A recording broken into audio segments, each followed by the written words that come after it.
Discover your inner goddess and live up to your highest value and most abundant potential. Welcome to Grateful Goddesses, a podcast that empowers you to unleash your inner goddess and take the leap of faith to live your best life.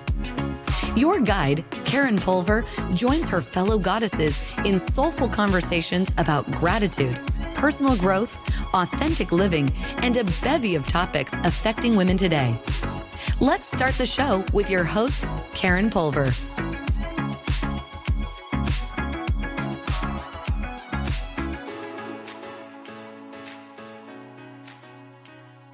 Welcome, everyone, to Grateful Goddesses.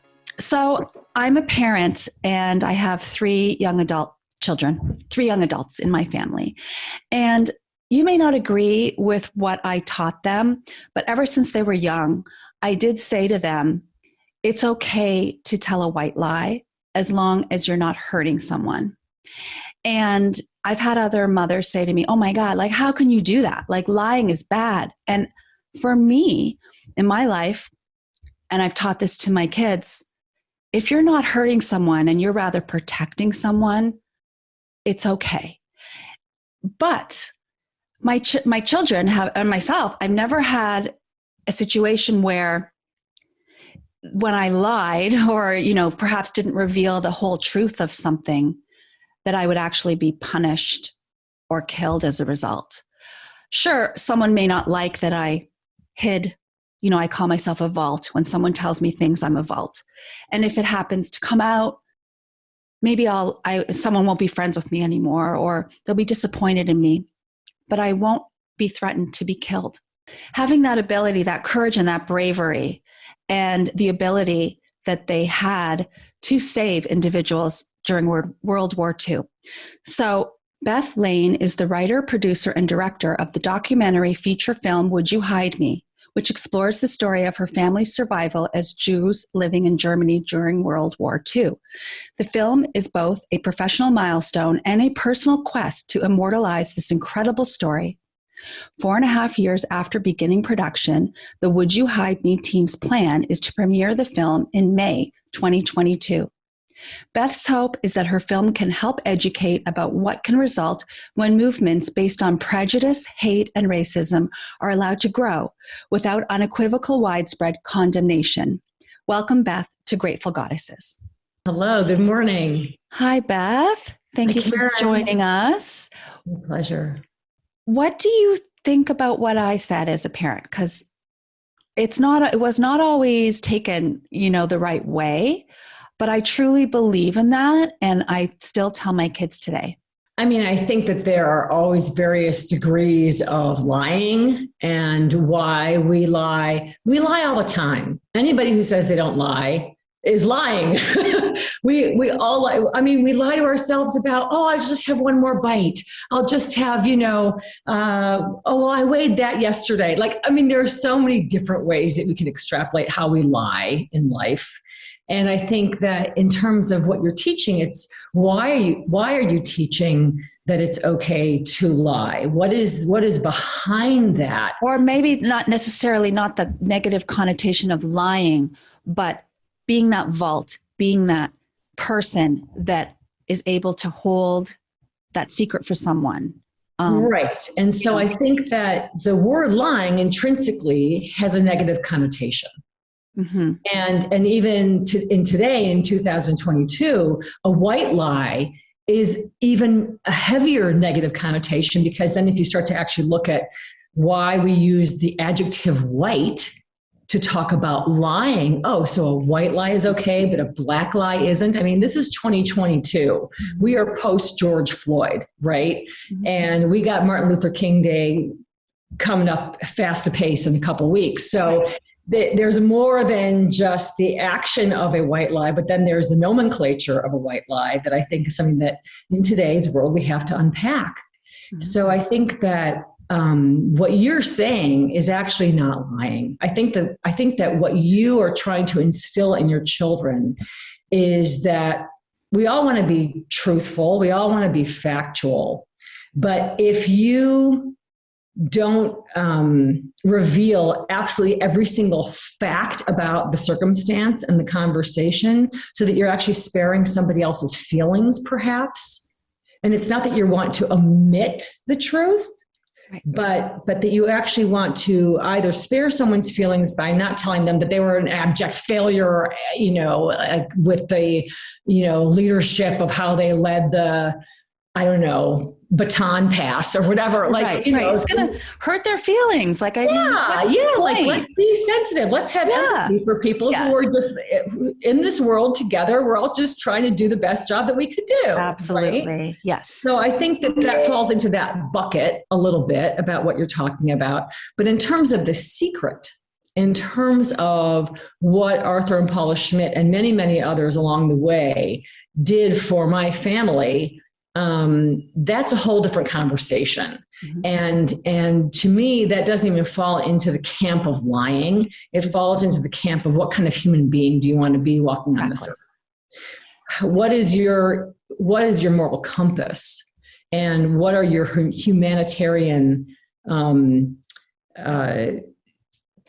objectives in life? Like, what have you been taught? I so would love to know Arther and Paula Schmitt's story. What were their parents like? What were their siblings like, that they actually came to this place in their lives where they were willing to risk their lives, potentially, to take care of another family? And even though my film, Would You Hide Me, doesn't talk about the other things that they did in their life, but I can tell you guys that, yes, my mom and her siblings were hidden for 2 years, physically hidden, in plain sight on their farm 60 kilometers east of Berlin for 2 years.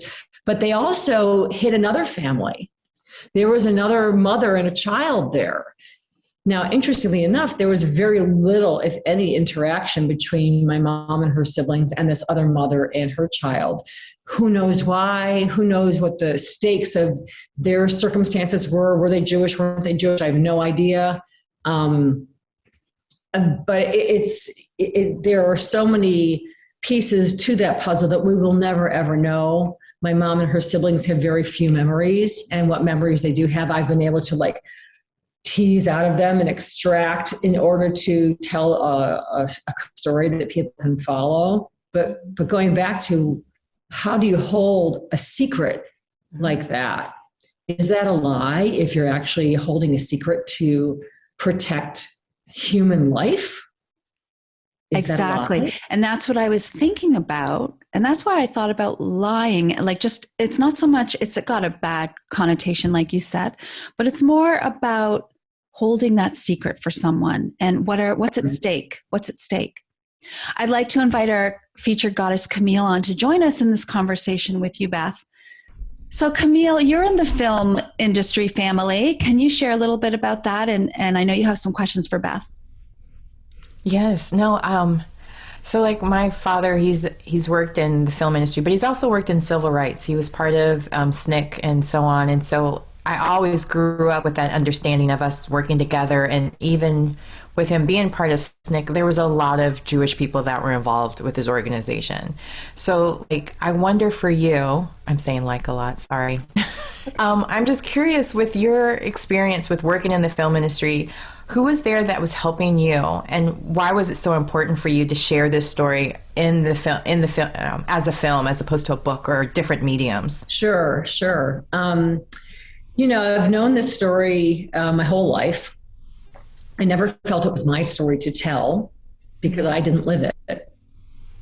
And there came a point in my adult years where I started to write about it. And I actually took a stab at writing 2 different plays. One was a play with me and as the central character and a supporting cast of 6 or 7 other characters. And it was called The Groaning Board. And it was my attempt to understand who my mother's biological mother was. Lena Bonda Weber was murdered at Auschwitz on December 1st, 1943 at 11 o'clock in the morning. And trying to understand the other aspects of her life. She was murdered because she was a Jew, but she was also murdered because she helped hide people and get people through the underground to try and get them out of Germany. And she would secure visas and passports for other people to help get them out. That takes a lot of chutzpah to do that. You know, you've got 7 kids, you've got a husband, and yet you're actually putting part of your priority on helping other people get out. And one might ask, well, why wouldn't you try and get your own family out? They just didn't have the means. You had to have money to get out of Germany. So I started to write about that. And honestly, it felt kind of self-therapeutic. It didn't feel like it was landing for an audience. I also wasn't getting the artistic support from the mentors I was working with at the time that helped me, that would help me take it out of the realm of self-therapy and into the realm of a story for other people. Regardless, I then wrote about it again. I did it again many, many years later in 2015. And so I guess I've written about it 3 times. However, in 2017, my mother and father and sister and I went to Verhafta, which is the town where they were hidden. We went to the farm where they were hidden, and we were hosted by the town historians. And the town historians had a surprise for us. They invited the grandson of the farmers to come and meet us. And that was a watershed moment in all of our lives. At that time, my mom was probably 78. I literally looked to the left, looked to the right, and looked. Am I allowed to swear on this show? Yeah. Am I allowed to do that? I don't know what your audience is. Okay. I literally was like, where's the fucking film crew? This is just, I couldn't believe I was actually meeting the grandson of this figure in all of our imaginations, even though he was a real person to my mom and her siblings at one time. He died in the 50s, and there was never any contact, you know, all these years later. And so for me as a child, this was a fictitious person and who did this wonderful and noble thing. But it's very easy to look at the Holocaust through the lens of like the Civil War, like, oh, hundreds of years ago. No, not so much. And frankly, the Civil War isn't even that long ago either. But but still, you know, people really have started to put the Holocaust into that camp of archaic history. And it's not. So meeting the grandson, I made a vow that day. I was lucky enough, I happened to be in graduate school at UCLA, and I was enrolled in the School of Theater, Film, and Television. And I wanted to get my master's in theater because I wanted to teach at the university level.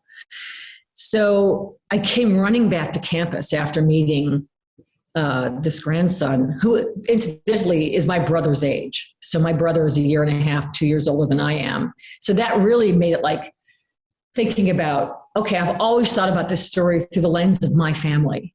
But meeting him made me realize, oh, wait a minute. Let's look at the reverse shot of this. What about the lens of the Schmitt family? And look at it that way. And that was truly the portal that took me out of self-therapy and all that thing, and seeing it completely from somebody else's shoes and eyes. That's what made me have the courage to say, okay, mom, aunties, are you gonna let me tell your story? Because no, you guys aren't doing it, and this just has to be told. And then, of course, cinema gives you so much license to not change the truth, but to tell the story where you know, a story like this, you're missing a lot of parts. You can't go back and film from that time. Nothing looks the same anymore. And so how do you play with that? And I love live theater. And I do think there is a live theater piece. I wound up writing a one-person show about 9 months after I started pre-production for the film. And whether or not I ever produced that one-person show or not remains to be seen. But cinema gives you so many options to story tell in a way that is multi-generational, I think. There's no question that there's such a broader reach when it comes to film and television than there is with theater. But theater will hold this gem at some point in time in a way that has the experience of a collective audience breathing in the same moment that you're breathing as you're sharing a story like this. So I do think there's an ebook that we will come out with that there's so much that we can't put in the movie. And as we've been producing the film, we're like, okay, not going there, put it in the ebook. So we're already planning and preparing to have an ebook. Whether it ever gets printed or not, who knows? Doesn't really matter to me, especially because a younger generation doesn't love paper the way I do. I have a library, and sure, it's online, but I go to my library, I open up the book, and I flip through. I love that. So I think that we also intend to have a museum exhibit at some point, and to have an interactive museum exhibit. So perhaps we film the one-person show in Oculus so that people that are at the museum will be able to put on a virtual headset and feel like they're experiencing live theater. And that way we can get to more audiences. But there are so many ways that we have been thinking about derivatives of the movie. And then, of course, a lot of people that I work with, they all want me to turn it into a feature film. A fiction film. And that may happen, that may not. It certainly is an amazing story for a fiction film, no question about it. And we could tell some other things that we can't tell in the documentary because it wouldn't be... it wouldn't hold documentary standards, if you follow. Yeah. So it's interesting that you're on today because this past week was International Holocaust Remembrance Day, which is different than in April, which is Yom HaShoah, which is, to my understanding, and I am Jewish and I do not hide that from my viewers, that day that's every year is more for Jewish people to remember the Holocaust, but the International Holocaust Remembrance Day, designated in 2005, I believe, is for the entire, international community, everyone, to recognize it and the importance of that.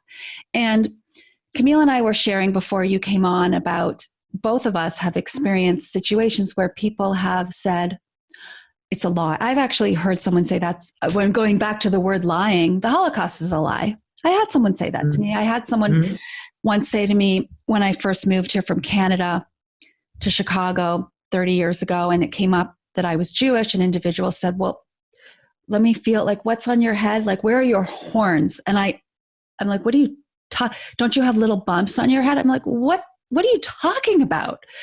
That was back in 1992 that happened. And I remember telling my parents, I'm like, what is she talking about? And she's like, yeah, my mom was like, yeah, people still believe that. And even today, hearing about schools, not really sharing the stories. And in addition, many of the survivors are in their 90s, 80s and 90s. They're dying and they're leaving this earth, and the stories need to continue to be told. So all of that just leads me to ask the question, how you react when you hear people disclaiming the truth of the Holocaust. I mean, that's a I know it's first of all, big question. Yeah. But it angers me. It angers me. And it sure. Look, my platform of Grateful Goddesses, it's a small platform, but it's a mighty platform. And I'm hoping that the people listening, whoever you are, you're part of this Grateful Goddess community, and we come on here to be entertained and to learn lessons. And I have this book. I've shared Dr. Edith Eger's story. She joined us about, do you know her? I'm sure, The Choice. And I know about the book. I haven't read it yet, but it's on my list. Yeah. It's very important to tell these stories and continue. And I do that in my family, and I do that with people I meet, and now on my platform.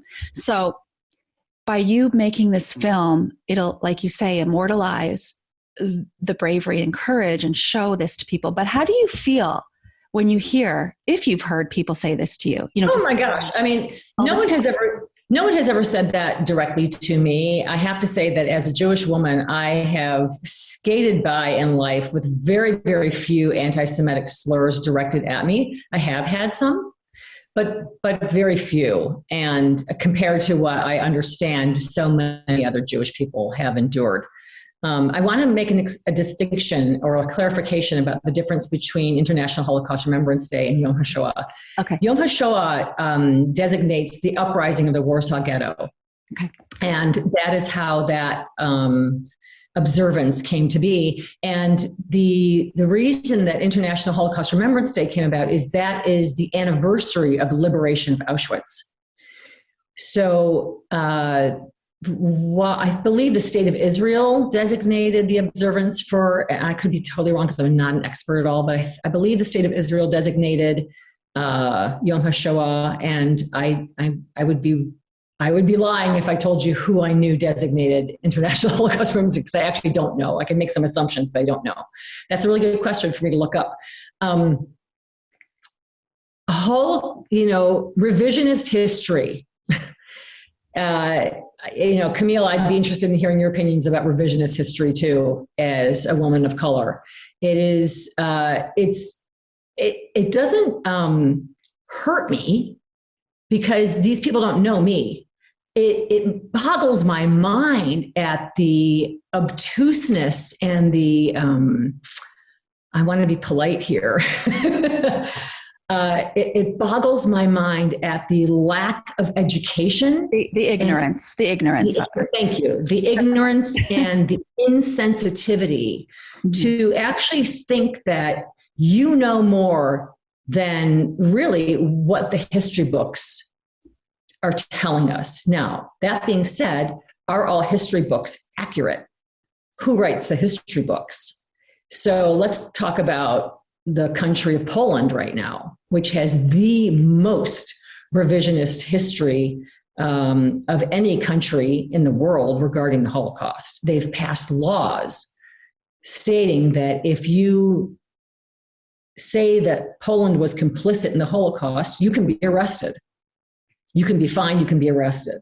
And there was an excellent, I could look it up. I turned my phone off, so I don't want to look it up. But there was an excellent op-ed, I think it was yesterday in the New York Times, about revisionist history. And one of the things that I learned from reading this particular op-ed that just kind of, I hadn't ever really gone down this particular rabbit hole.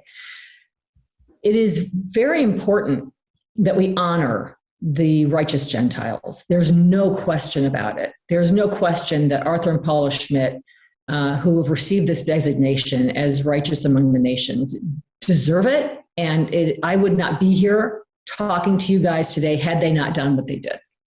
Just plain and simple.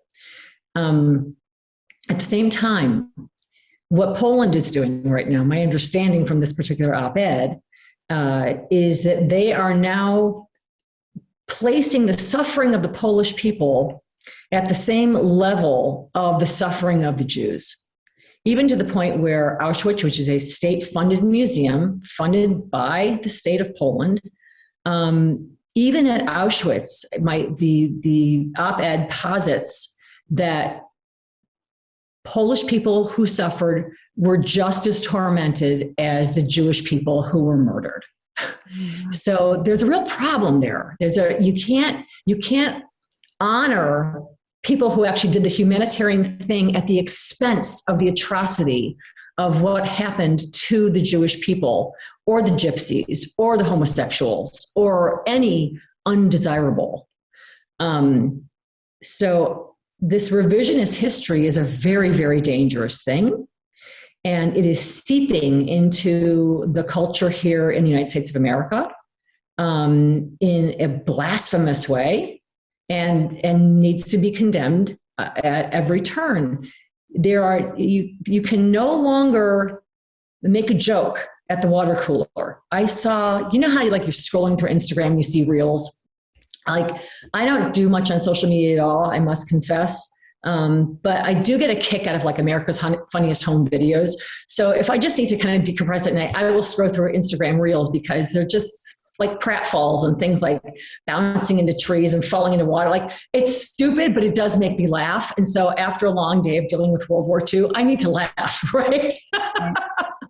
Do you see the Karen videos? I don't. I haven't. My name's Karen, and I know it's so different. You know, I'm Jewish. I know it's so different than a lot of. It's not anti-Semitism, but it certainly puts me in an awkward spot. You know, when I'm at Starbucks and they say, "What's your name?" and I sort of am like, and I'll say one of my kids' names because I don't want them saying "Coffee for Karen," and then everyone's looking at me about the crazy Karen. But anyway, yes. But so even last night after reading this article, I'm scrolling through and I come across one of my little Friends reels. I love Friends. It's so funny, especially like I can't really sit through a whole show of Friends, but I love the little sound bites in the reels. And there was this sound bite that actually David Schwimmer, his director and producers gave him a script where he actually had to make a joke that invoked Auschwitz. And I was like, oh my God. Now, when that came out at the time, I'm sure I would have laughed at it too. But now that we have really come to terms with what words can do, you know, the advent of how television since the time, I mean, I'm in my 50s, and what has happened with television and cinema just in the last even 20 years, and the broad reach and the kind of superb storytelling that's being told, like with 13th or Amend or so many other programs, we have all become much more astute and keenly aware of when a fraction of the population is being dismissed through humor. And we have to have humor. We have to be able to tell jokes. Otherwise, why are we on this planet? I mean, come on. But is it at the expense of revising history? And I think we have to be very, very careful. I think that all of my friends and colleagues in Hollywood and writing theater, opera, photographers, artists, we have to be careful with how we want to use our platform as artists. And I'm certainly using mine to be an activist through the arts. I worry about going to marches at this point with the gun laws that we have in this country. Like, why would I want to put myself in harm's way? It's such there's so much gunfire happening right now, and there's so many ridiculous laws, lack of background checks, and we're going off in these different directions. But so this is my way of participating in the conversation. No, absolutely. Did you see the Larry David episode with the shoes? By the way? No, I haven't. Oh, no. Oh, what did Larry do? What did Larry do? And I love Larry David. Do you watch it, Camille? Okay. So he went to a museum, and then he took his shoes off outside because they were bothering him. And then when he went in the museum, he actually took a pair of shoes off the pile of shoes and put them on. And that was supposed to be funny. Oh, my God. And I'm watching it and I'm thinking, I get the humor, but also no, Larry, no. I'm sorry.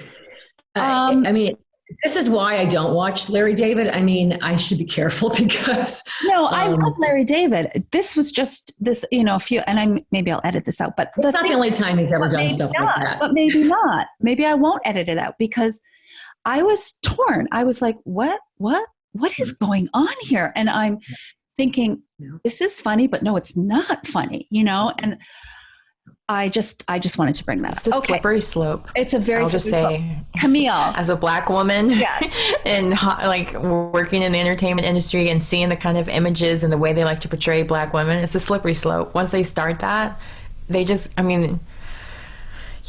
And it goes down that path of, my kids know full and well that, like, if I were ever to hear them use the N-word, I would just like unacceptable on every single level. Mm-hmm. They have taught me, they're like, Mom, you have to appreciate that the N-word has been reappropriated by the Black culture for their own use. They're allowed to use that. If they want to say that about themselves, they can, because they're actually taking the word and making it a good thing now. They're making it like bro instead of this negative thing.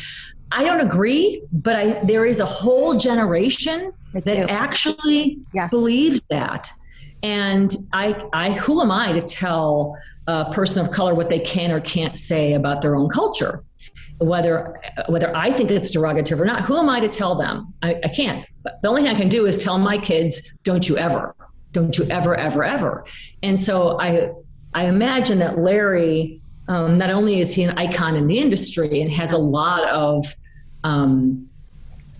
history behind him, that when he does a horrible thing like that to me is tasteless, he does have a canon and a body of work behind him that supports that he is a comedian and that supports that he is a Jewish comedian. Mm-hmm. So I can defend him. It's shown in the episode because Larry, that persona, would do that crazy thing. Yes, exactly. As a Jewish man and have no regard for what it represents.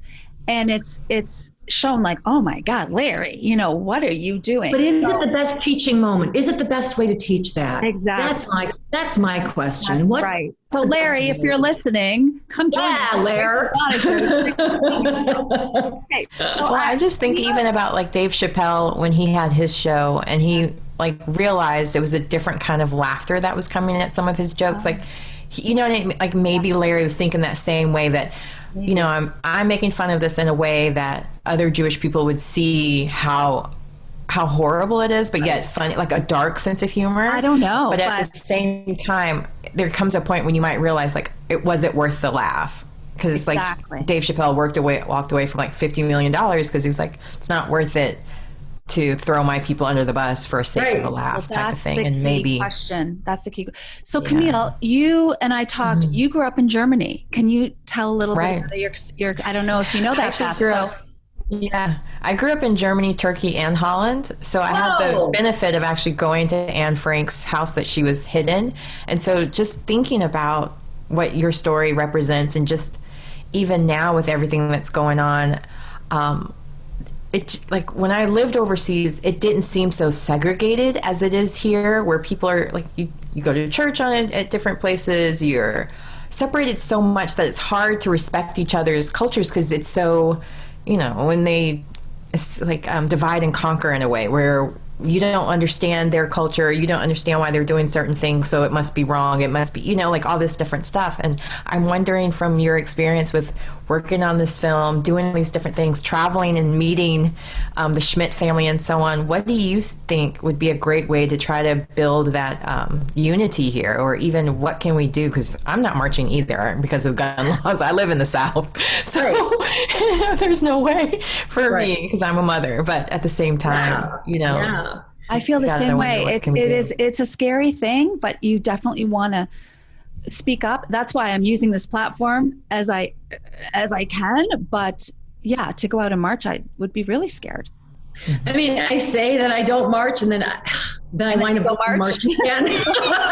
Well, now I admit I did go march before COVID. Like that's the other part of it. Like, that was the other part too. Marched at a lot of different events, but that's a good question. Definitely put a damper on it. But that's a good question. How do you feel like we can do this? Yeah. I mean, what you're doing right now, Karen, that is a huge step toward just people coming to the conversation, coming to the table, and just let's talk about it. Can we just talk about it? Can we talk about it without the polarization of politics? Can we just talk about what happened to a person, a family, and what was the road that went down? My family has both. They have a family member that was murdered, and they have a family member that was saved. So we have both sides of the coin. And also my mom's mother's extended family, they were all murdered too, by the way. So, but in terms of her nuclear family, it's kind of extraordinary that all 7 siblings survived and their father survived. And their father, yes. And I read about that they were, sorry, I'm interjecting, but we'll talk more about the story in a minute. Like you have to just share how they they were put in different foster homes, and then they have okay, go ahead. I'm just so excited about your story. Oh, thanks. But I think to create unity, we have to first of all, we have to be willing to open up the conversation in a non-confrontational way. And I think that the best way to do that is either we come front and center and have these podcasts, or we go on panels, or we write books, or we write movies, or, these different ways of engaging. But then I think the other opportunity is that when something does come up in conversation that feels negative or unconscious, really, because I do believe that at the heart of every human being, they are a good person. It's what were they taught? So can we interject and state our opinions and stand our ground in a way that isn't confrontational, in a way that actually invites them into the conversation? So is it possible for me to say to someone who says something revisionist or offensive, I never looked at it that way. Can you tell me more about that?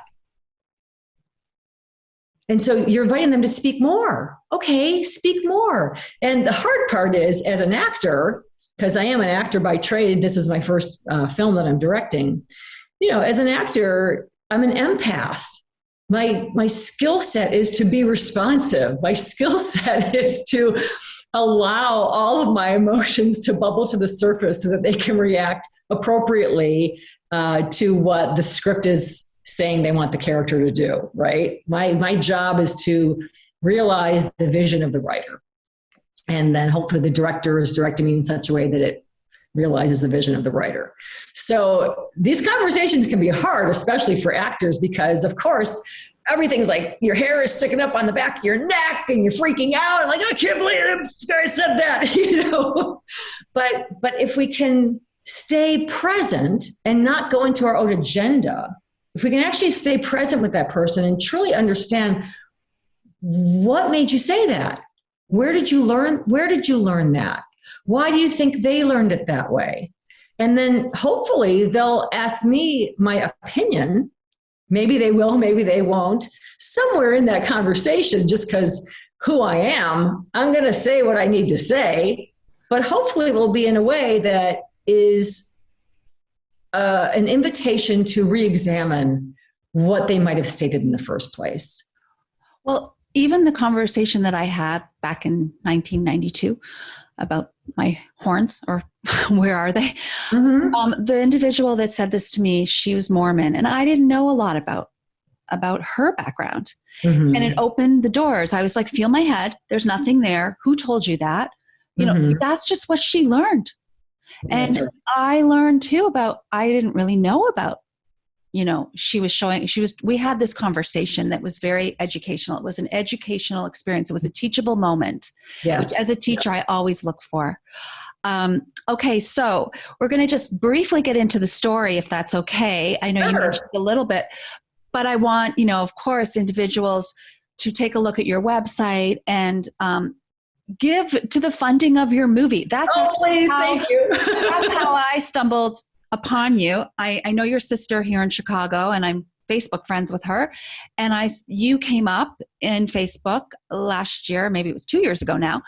And it was just right away, instant, will you donate towards this fundraiser? I'm like, yes, clicking. Without even, I just heard the title. And I just sort of got a gist of the story. I'm like, absolutely. And that's how I met you. And just reading your story. So can you just tell a little brief synopsis of the story and then how people can contact you? Sure. And it's exciting. Your movie is supposed to be out this March. It's supposed to be. First of all, I have so much gratitude to you, Karen, first of all, for inviting me on. But secondly, to be one of those kinds of people that see something in the news or on Facebook, and which right now I suppose is the news, but see something in society and says, I'm going to participate in that. I am going to be an engaged participant in combating anti-Semitism. And I'm very, very grateful, because were it not for people like you, we wouldn't be where we are with the film today. We are in what we call the fine cut stage. We're about halfway through fine cutting a 90-minute film. And so that it's terribly exciting for me to even say that we're at fine cut right now. Oh my gosh, it's taken us so long to get here. Yeah. But that has definitely bumped our trajectory of when we're going to release the film out many, many more months. We do have a final cut, which is different from fine cut, but we do have a final cut internal self-imposed deadline for May 20th, which is the 76th anniversary of the Weber siblings emigrating to America, emigrating from Germany to immigrating to America. Wow. This May. And so we actually did a private screening of a rough cut last May for their 75th anniversary. I have every intention of doing another private screening for them in Chicago this May for the 76th anniversary, because how many more anniversaries are the 4 remaining siblings going to be around? When I say that in the most distant way, because like the very thought of my mother not being around is impossible. So I actually say that with reverence, because we just never know what tomorrow brings. And so the film is about the daughter of a Holocaust survivor, Beth, who's the filmmaker. That's me. The film is about my quest to follow my Uncle Alphonse's written history. It's called A Brief History of the Weber Siblings. And I take this document and I follow it around Germany to try and recreate their journey about how they got out, how they existed and how they got out. So I would say that most of the film is actually about, half of the film, it takes place during World War II, but the other half of the film takes place after liberation. And there are not, for us, well, how do I say this? Especially being my first documentary, I had no idea what the movie was going to be. All I knew was I had this document. It was my roadmap. I was going to go around to all these places and film.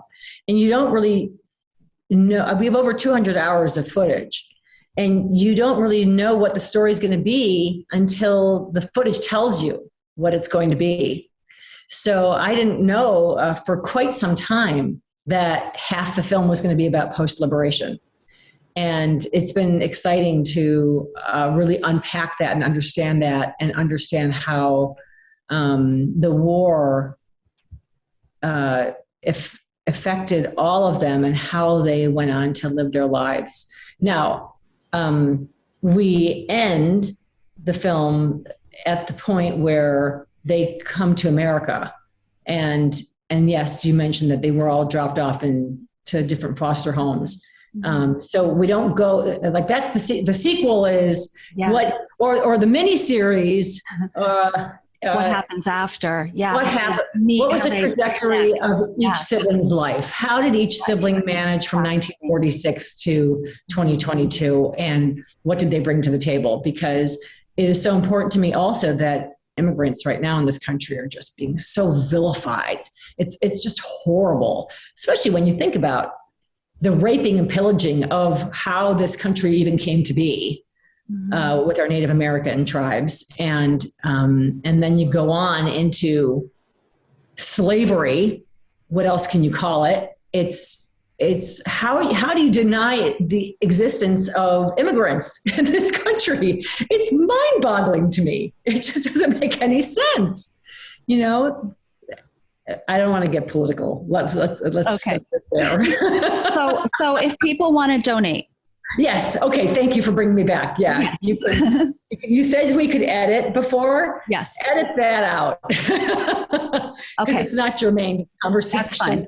Yeah. Because fundraising is actually a really important thing. Yes. I will start over. We welcome any participants to help us in the funding of this film for all kinds of reasons. First of all, you can go to my website, bethlane.com or wouldyouhideme.com, and you can click on the donate button. We're all over the website. We also have links in our bios, both Facebook, Instagram, and Twitter, which is Beth Lane Film. Mm-hmm. And please follow us. Please subscribe. We have a newsletter. If you go to bethlane.com, you can subscribe to our newsletter, and we don't send them out on a weekly basis, so you're not going to get spammed. We send them out when we have something newsworthy to share. And there are always donate buttons all over that. We welcome any level of contribution. We've had done from $5 to $100,000. And every little bit helps, I'm sure. Well, not only does every little bit help, but I had a donor yesterday say the most beautiful thing to me. He's a repeat donor. He's probably donated at this point maybe 4 or 5 times, and it's so heartwarming to me that he does this. It's so generous, and even more than the money, that he's taking the time to do it is what I find to be so profoundly moving. And he said to me, "Thank you for giving me the opportunity to contribute." I'm like, oh my gosh, what a kind and beautiful thing to say. And so I do believe that we're making the movie that we're making, and we need all the financial support we can get, believe you me. And if anybody listening knows of family foundations or grant opportunities and stuff like that, you can email me through the website and please let me know. We're always pursuing everything all the time. But I do believe that people need an outlet to be able to be part of the conversation. And of course, please donate to United States Holocaust Memorial Museum in DC. Donate to Holocaust Museum in Los Angeles, for sure. Donate to these places. But if you would like to help us get what I hope will be a seminal teaching tool into communities for our community engagement, in our educational outreach as part of our impact campaign. Once the film is launched and all the really fun Groove festivals are over and we make a sale, please God, and we get lucky enough to potentially be on a streaming platform, please. But once all that is over, there's a shelf life for everything. I mentioned 13th before. People probably aren't watching 13th as much as they were the month that it came out, right? So there's a shelf life for everything. And so then what happens to this movie? Well, this movie needs to get into schools, houses of worship, museums, globally, to stimulate the conversation. And so if that is going to happen, we need as much engagement as possible. We're starting to actually, not quite yet, but people say to me, well, if you make this giant sale and people have made all these donations, do you have to pay people back? And I say, no, they're making a donation. What are you going to do with all that money? Well, yeah, we're going to turn it into a family foundation so that we can actually get all of this material to schools in Belgium, to schools in,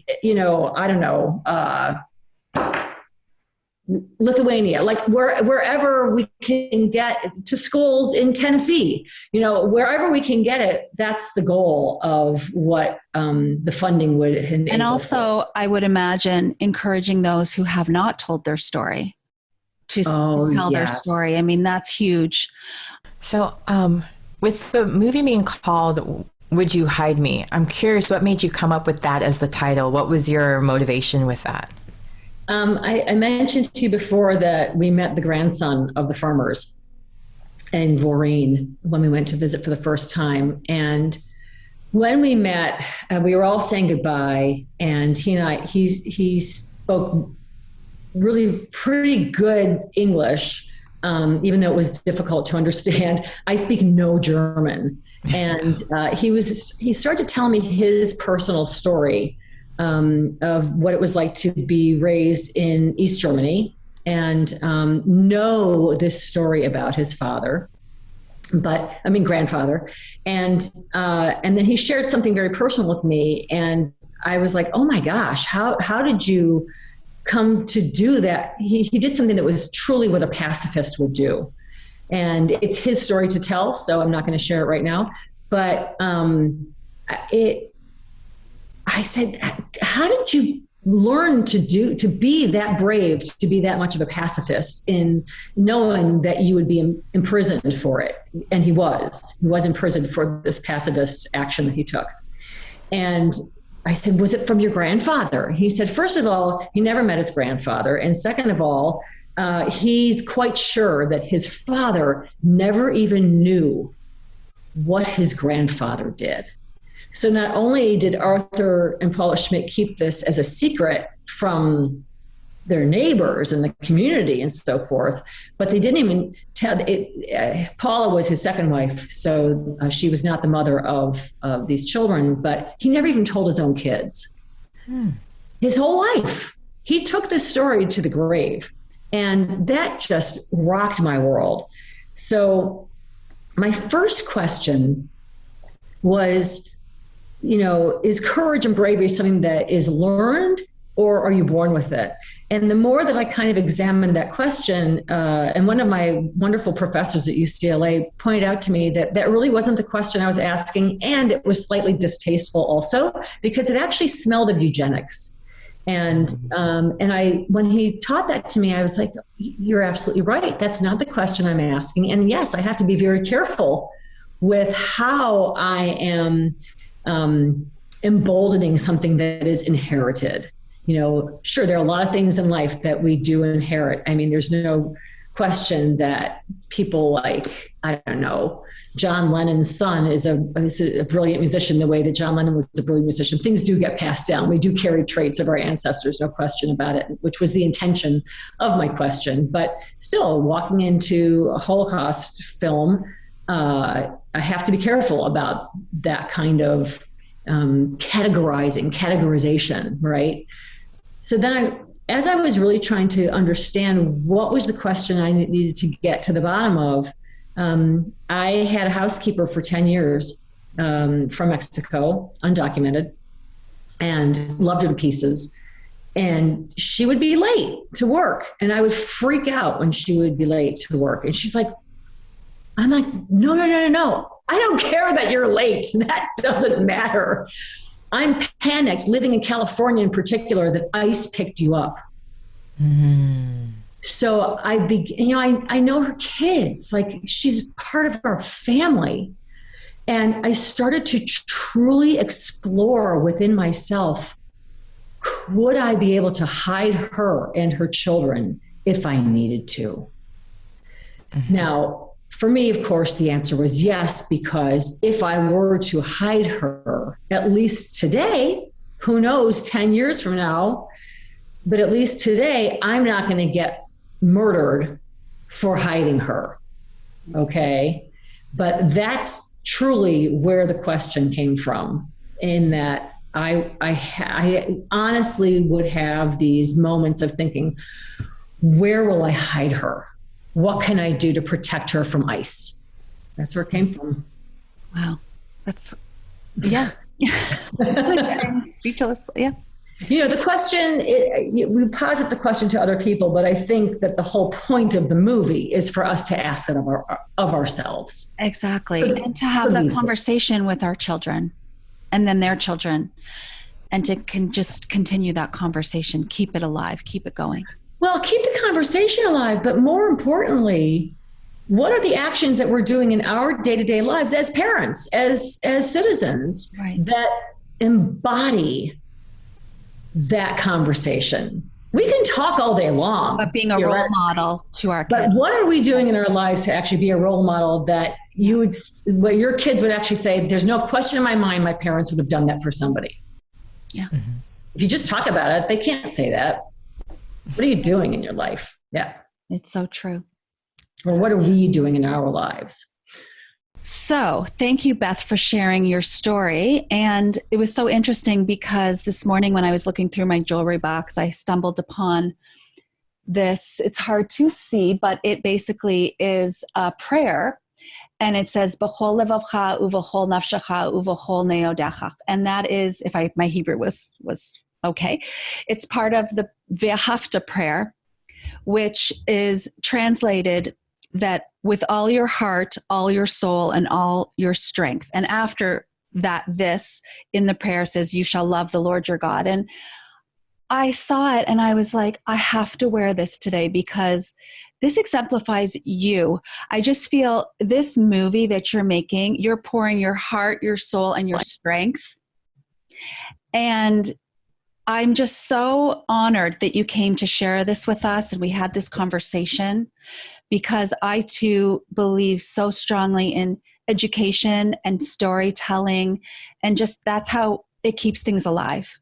And circling back to what I started with lying, it's like a whole different perspective now, because it's not about teaching my kids it's okay to lie. It's more about being that brave, strong, courageous person and having that mentality that, would you hide someone? What a conversation starter. And just for those people listening out there, would you hide someone? Think about it. Thank you for joining us on Grateful Goddesses today, Beth. My pleasure. Thank you very much for having me on. Up next, favorite things. Opening up to happiness and joy. Welcome, everyone, to our favorite things portion with our guest, Beth Lane.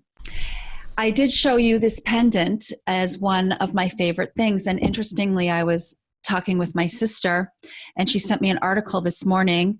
It's from the Jerusalem Post, and it actually said that Shema Yisrael pendants were uncovered in an extermination camp just recently, January 27th, 2022. And it says, the Shema Yisrael in English means Hero Israel on one side, and a picture of Moses carrying the tablets on the other. And these were discovered, and it got me thinking just about what I'm wearing and how words have so much power, and how Holocaust individuals in this extermination camp were holding this message close to their heart and wearing these pendants. So what I also wanted to share is something that I've kept in my nightstand for 10 years now. I went to the Holocaust Museum here in Skokie in Chicago, and I took my younger daughter, who is now 20, so she's 10, and we walked through, and at the end we had an opportunity to listen to a survivor. And at first my daughter was a little scared, and she didn't quite understand, and I said, let's just go listen. And we sat in and listened, and she told her story about, her name's Sephora, and she was held in a potato like trough. I mean, if you can imagine, she said she was 3 and she could stand and the ceiling was right here. But her father and her uncles who were there had to lie down. And that's how they would move every 10 minutes. I mean, it's just to imagine being there. Anyway, she survived the Holocaust. She told her story. I ended up taking her, bringing her here into the city, into the Chicago Public School where my daughter went to school. I spoke to the science teacher, and I said, could I have her speak? And the principal came and she spoke, and she told her story, and she gave me a gift. And it was this little pouch that she knitted, and inside is 18 cents. And for those of you who are Jewish will understand that 18 is a significant number. And this little insert it's a chai pouch. 18 means chai in Hebrew. The chai pouch was made by hand especially for you. 18 cents is enclosed as 18 is a spiritual number in Judaism. In the Hebrew alphabet, chai equals 18. Chai symbolizes life, luck, health, and prosperity. Enjoy. Bashalom, with peace, Sephora. And she signed it. I lost touch with her. I found this morning, and a large part of me wants to try and find her. I'm a little scared because it's been 10 years. I don't know, but I'm going to do it. I'm going to search her again. And I keep this in my nightstand, and I tell my kids about it. That's one of my favorite things. Camille, would you like to share? How do you even, like, that's such a beautiful story, and I'm here with my No, stop. Oh, nice. I love this book. Okay, so this is the supreme actress, iconic Black women who revolutionized Hollywood.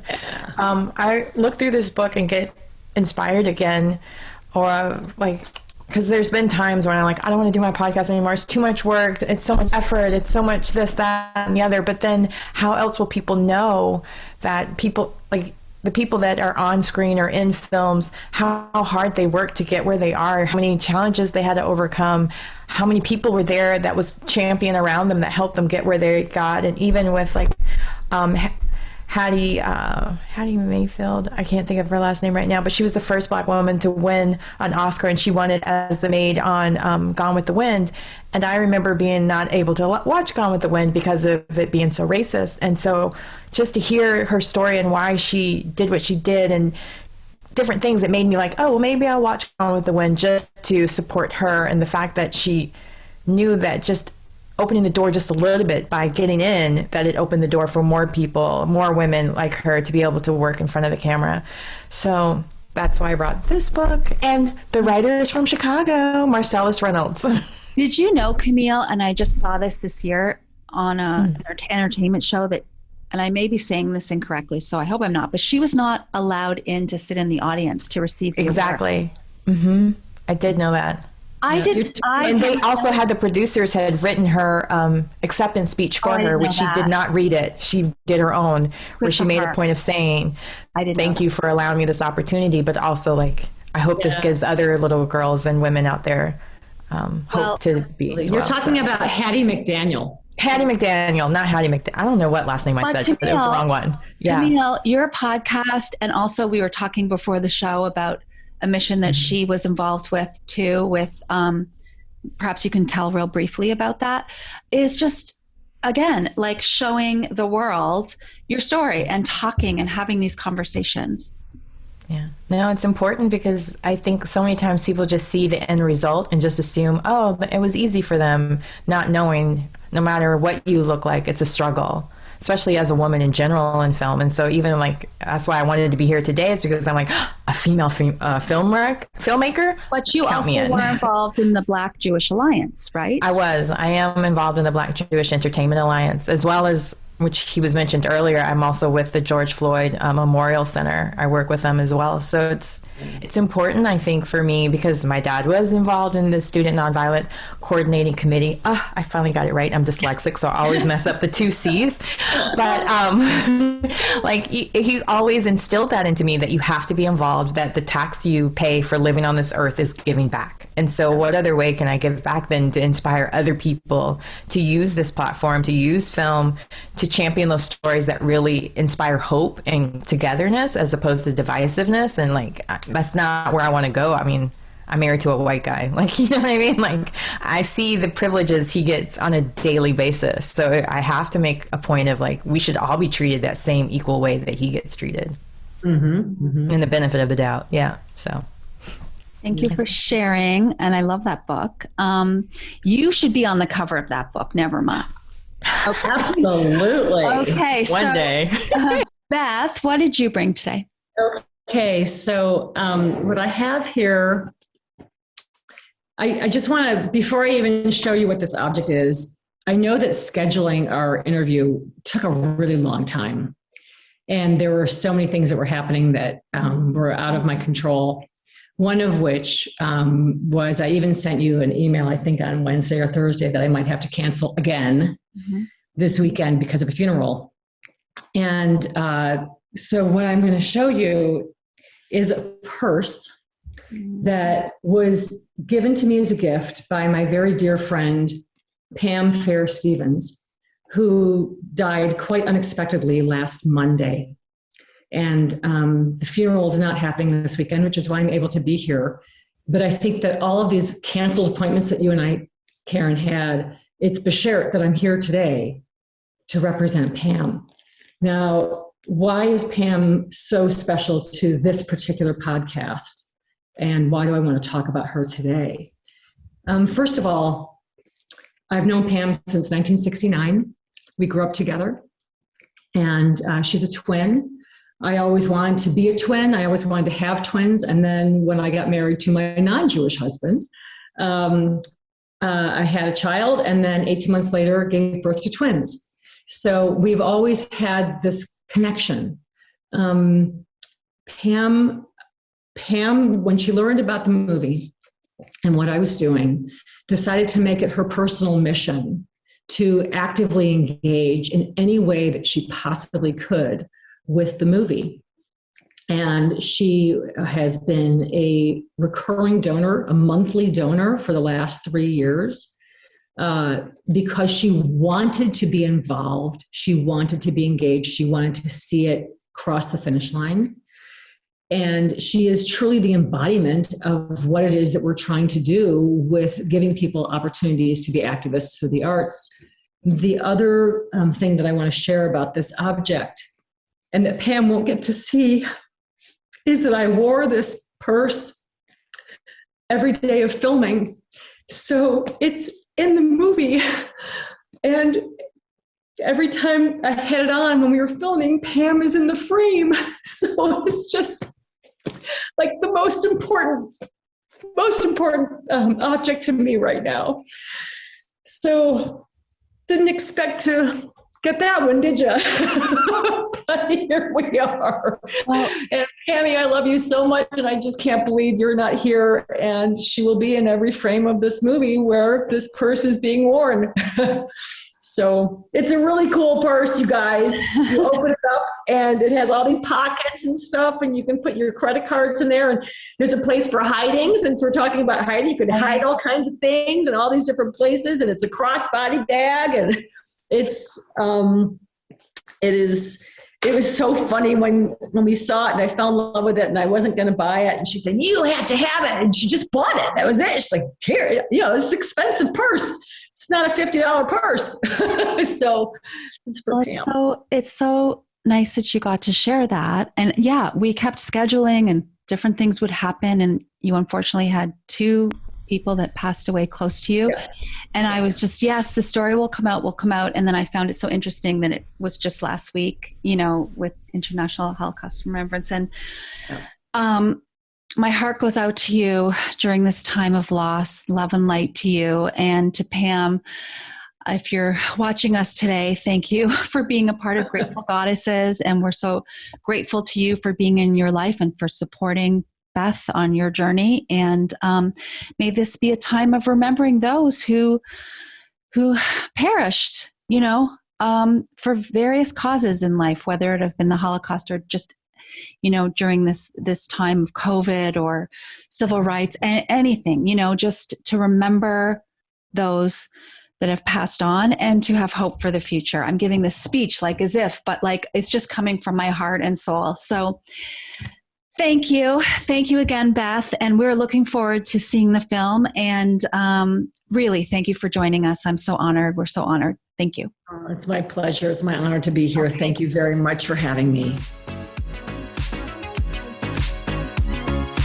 Unleashed your inner goddess yet? Thanks for joining us today on Grateful Goddesses. We invite you to visit our website, www.gratefulgoddesses.com, to access today's show notes as well as other helpful resources. Don't forget to leave a review. Until next time, stay strong and empowered to be a grateful goddess.